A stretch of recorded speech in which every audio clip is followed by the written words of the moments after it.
Hello everyone, welcome back to the channel. Today I'm going to show you how to stop Discord from recording your voice in clips on the Android mobile app.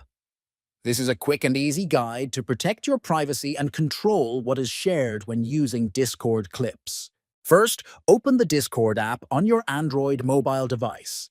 Next, tap the settings icon located at the top right corner of your screen.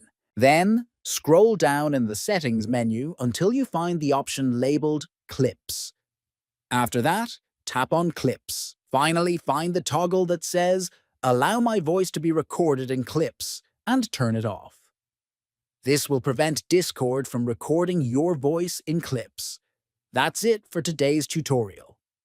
Now you know how to stop Discord from recording your voice in clips on Android.